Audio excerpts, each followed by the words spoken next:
Hi friends, మా వీడియోలు మీకు నచ్చితే మా ఛానల్ని సబ్స్క్రైబ్ చేసి బెల్ ఐకాన్ నొక్కండి. Thank you.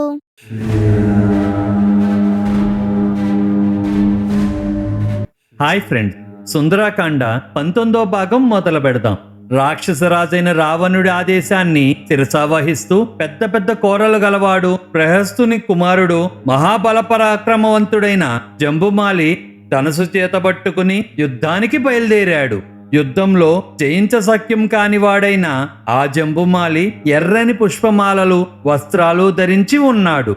అంతేకాక అతని చెవులకు అందమైన కుండలాలు, మెడయందు హారాలు కూడా అలంకరించుకుని ఉన్నాడు. ఆ మహాకాయుడు కోపంతో కళ్ళు గిరాగిరా తిప్పుతున్నాడు. ఆ జంబుమాలి శక్తివంతమైన బాణాలను ప్రయోగించగల ఇంద్రధనుసును పోలిన పెద్ద ధనుసుని వజ్రాయుధం వలె పిడుగుబాటలతో సమానమైన భయంకరమైన బాణాలను చేతబట్టుకుని ధనుష్టాంకారాలు చేస్తూ హడావిడిగా యుద్ధానికి వెళ్ళాడు. ఆ ధనుష్ఠకార ధ్వనులతో అన్ని దిక్కులు ఆకాశమంతా నిండిపోయాయి. గాడిదల్లాగుతున్న రథం మీద ఆ జంబుమాలి రావడం చూసి సంతోషంతో హనుమంతుల వారు సింహనాదం చేశారు. ఆ సింహనాదానికి ప్రతిస్పందనగా మహాబాహువులు గల జంబుమాలి అశోకవనం ముఖ్య ద్వారం మీద నిలబడి ఉన్న హనుమంతుల వారిపై వాడైన బాణాలు ప్రయోగించాడు.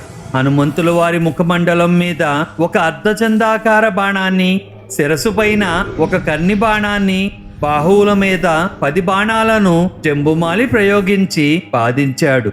జంబుమాలి బాణ ప్రయోగానికి గురై ఆ కపివర్ణుడైన హనుమంతుల వారి ఎర్రని ముఖం శరత్కాల సూర్యకిరణాల ప్రసరణచే చక్కగా వికసించిన ఎర్ర తామరి వలె భాసిస్తోంది. అసలే ఎర్రగా ఉన్న హనుమంతుల వారి ముఖరావిందం బాణం చేసిన గాయాలతో రక్తరంజితమై ఆకాశాన రక్తచందన బిందువులు పడ్డ మహాపద్మంలా శోభిల్లుతోంది. హనుమంతుల వారు కోపోద్రిక్తుడయ్యాడు. అటూ ఇటూ చూడగా పక్కనే ఉన్న ఒక పెద్ద బండరాయి కనిపించింది.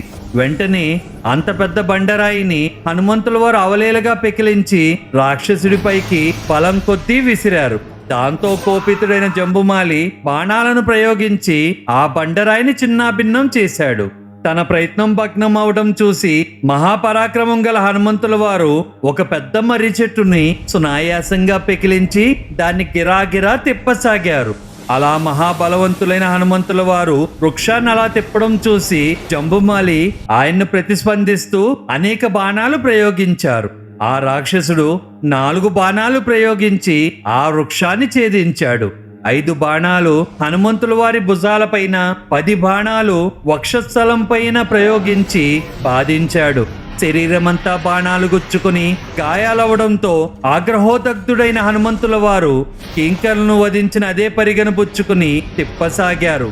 సాటిలేని బలపరాక్రమాలు గల హనుమంతుల వారు కోపంతో ఆ పరిగెను మహావేగంతో తిప్పుతూ గురి చూసి జంబుమాలి విశాలమైన వక్షస్థలం మీద సూటిగా దాన్ని విసిరారు.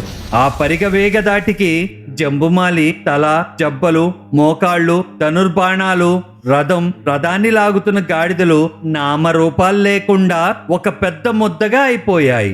ఈ విధంగా హనుమంతుల వారి పరికఘాతానికి అవయవాలన్నీ నుజ్జునుజ్జై మహాబలవంతుడైన జంబుమాలి నేల కొరిగాడు.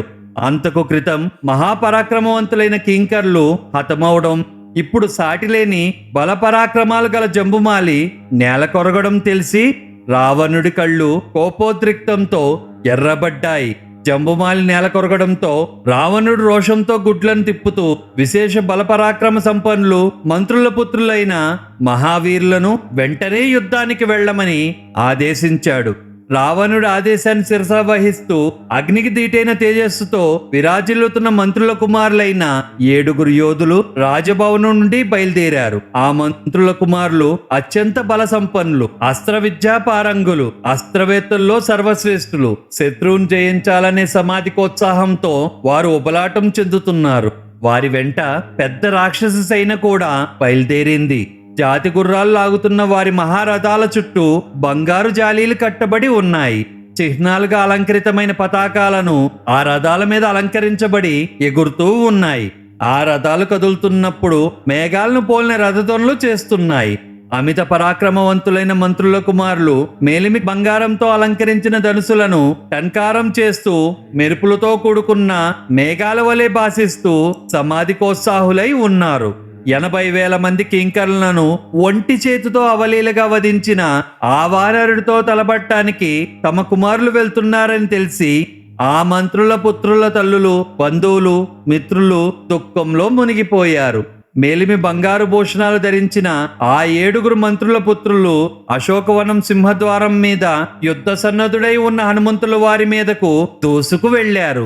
వర్షకాల మేఘాలు వంటి ఆ రాక్షస కుమారులు తమ రథాల కదిలికతో ఒక వంక ఉరుములతో పోలిన ధ్వనులు చేస్తూ తమ ధనస్సుల నుండి బాణవర్షం కురిపిస్తూ విరాజిల్లుతూ సంచరించారు. వారి బాణదాటికి అవృత్తమైన హనుమంతుల వారు వర్షపాతం జల్లులచే కప్పబడి ఉన్న పర్వత రాజ్యంలా అప్పుడు కానవచ్చారు.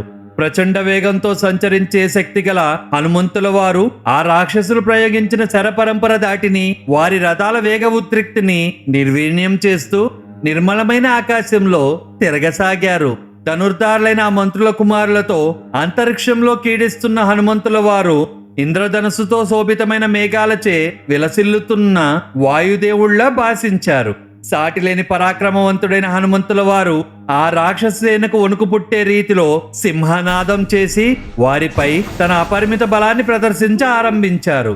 శత్రువులకు సింహ స్వప్నమైన హనుమంతుల వారు అప్పుడు కొందరిని అరచేతులతో చరిచి చంపారు. మరికొందరిని పాదాలతో తొక్కి మట్టి గలిపించారు. ఇంకా కొందరిని పిడుగులతోనూ గోళ్లతోనూ చీల్చి చెండాడి సంహరించారు. ఆ రాక్షస యోధుల్లో కొందరిని హనుమంతుల వారు తమ రొమ్ముతా కిడిచే వధించారు. తన తొడల మధ్య వధించారు. మరికొందరిని ఆ హనుమంతుల వారి సింహనాదానికే గుండె పగిలి నేల కొరిగారు. మరికొందరు మంత్రుల పుత్రులతో సహా ఆ సైన్యంలో అనేకులను హనుమంతుల వారు బీభత్సంగా వధించడం చూసి మిగిలిన వారు మహాకరాలు చేస్తూ భయంతో దిశలా పరిగెత్తసాగారు. ఏనుగులు వికృతంగా ఘోషించాయి. గుర్రాలు నేల కొరిగాయి. రథాల పైకప్పులు, ధ్వజాలు, చిత్రాలు జునుజ్జై చెల్లాచెదురుగా పడి ఆ ప్రదేశమంతా బీభత్సంగా తయారైంది. అప్పుడు అశోకవన ముఖ ద్వారానికి దారి తీసే మార్గాలన్నిట్లో రక్తం ఏర్లు కట్టి ప్రవహించసాగింది. లంకా నగరం వికార ధ్వనులతో మారుమోగింది. అమేయ బల సంపన్నుడు, సాటిలేని పరాక్రమశాలి అయిన హనుమంతుల వారు వీరాగ్రేసరులై ఆ రాక్షసులను బీభత్సం కొలిపే రీతిలో మట్టుబెట్టి ఇంకా రాబోయే రాక్షస వీరులతో యుద్ధం చేయాలని సమాధికోత్సాహంతో మళ్లీ అశోకవనం ముఖద్వారం మీద నిలబడ్డారు. అత్యంత పరాక్రమవంతుడైన వానరుడి చేతిలో మంత్రుల కుమారులు 7 మరణించారనే వార్త తెలిసి రావణుడు తన మనసులో కలిగిన విచారాన్ని, దిగులను వెలుపలకు వ్యక్తం చేయకుండా సందర్భోచితంగా ఇలా తీర్మానించాడు. విరూపాక్షుడు, యూపాక్షుడు, దుర్ధరుడు, ప్రగస్సుడు, బసకర్ణుడు అనే 5 రావణుడి ప్రధాన సేనా నాయకులు.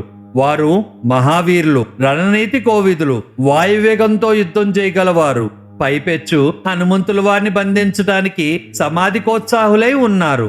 వారిని రావణుడు ఇలా ఆదేశించాడు: సేనా నాయకులారా, చతురంగ బలాలతో కూడిన సైన్యాన్ని వెంటబెట్టుకుని వెళ్ళండి. ఆ వానరుణ్ణి తగిన రీతిలో శిక్షించి రండి. మీరు ఆ వానరుడి విషయంలో అప్రమత్తంగా వ్యవహరించాలి. దేశ కాలమాన పరిస్థితులకు అనుగుణమైన చర్యలు చేపట్టండి. ఇప్పటి వరకు అతను చేసిన అఘాయిత్యాలను పరికిస్తే అతను ఒక సామాన్య వానరుడిలాగా నేను పరిగణించటం లేదు. చూడబోతే ఏదో అపరిమిత బలపరాక్రమాలు సంతరించుకున్న ఏదో మహాప్రాణిలా కనిపిస్తున్నాడు. మనలను ప్రతిఘటించడానికి ఆ ఇంద్రుడే తన తపశ్శక్తితో ఆ మహాప్రాణిని సృష్టించి ఉండవచ్చు.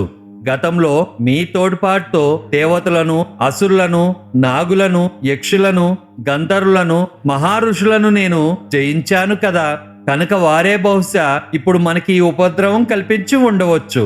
కనుక ఆ వానరుడు ఇంద్రుడు సృష్టించి పంపించిన మహాప్రాణియే అనటంలో కొంచెమైనా సందేహం లేదు. అతగాడిని బలప్రయోగంతోనైనా సరే పట్టుకుని బంధించండి. మహాపరాక్రమవంతుడిగా కానవస్తున్న ఆ వానరుడి విషయంలో మీరు చిన్న చూపుతో మెలగకండి. అమిత బలాపరాక్రమశాలి అయిన వాలి, సుగ్రీవుడు, మహాబలుడైన జాంబవంతుడు, సేనాపతి అయిన నీలుడు, ధృతుడు మొదలైన వానర శ్రేష్ఠులను నేను పూర్వం స్వయంగానే చూశాను. కానీ వారి ఎవరిలోనూ ఇంత వేగం, ఇంతటి తేజస్సు, పరాక్రమం, తెలివి, ఉత్సాహం, కోరినట్లే శరీర పరిమాణాన్ని పెంచే శక్తి గాని లేవు. కాబట్టి ఇతను వానర్ రూపంలో ఉన్న ఒక మహాప్రాణిగానే పరిగణించాలి. కనుక గట్టి ప్రయత్నంతోనే అతని అదుపులోకి తెచ్చుకోవాలి. ఈ ముల్లోకాల్లోనూ ఇంద్రుడితో సహా సురులు, అసురులు, మానవులు ఎవరూ రణరంగంలో మీ ముందు నిలబడలేరనే విషయం నాకు తెలుసు. ఏదైనప్పటికీ యుద్ధంలో జయాన్ని ఆశించే రణనీతి కోవిదులు ఆత్మరక్షణ విషయంలో అప్రమత్తంగా ఉండాలి.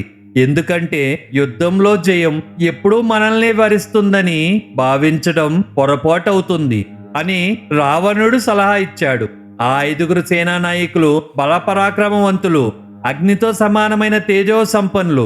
వారు తమ ప్రభు ఆదేశాన్ని శిరసావహిస్తూ రథాలు, మదగజాలు, వాయువేగం గల అశ్వాలు, తీక్షణాలైన వివిధ అస్త్రాలతో కూడిన సైన్యంతో మహావేగంతో హనుమంతుడిని ప్రతిఘటించడానికి బయలుదేరారు. ఆ సమయంలో గొప్ప శక్తి ఉత్సాహాలు గలవాడు, మహాబలబుద్ధిశాలి, మహాకాయాన్ని సంతరించుకున్నవాడైన హనుమంతుల వారు అశోకవన సింహద్వారం మీద నిలబడి ఉన్నారు. తేజో విరాజమానుడైన అతను ఉదయిస్తున్న సూర్యునిలాగా వెలిగిపోతున్నాడు. అటువంటి హనుమంతుల వారిని రాక్షస సేనా నాయకులు చూశారు. అలా హనుమంతుణ్ణి చూడగానే ఆ రాక్షస సేనా నాయకులు 5 4 వైపుల నుండి చుట్టుముట్టి భయంకరమైన వివిధ రకాలైన ఆయుధాలతో హనుమంతుల వారి మీద దాడి చేశారు. ఇక్కడితో సుందరాకాండ 19వ భాగం పూర్తయింది. మళ్ళీ వచ్చే భాగంతో కలుద్దాం. Bye friends.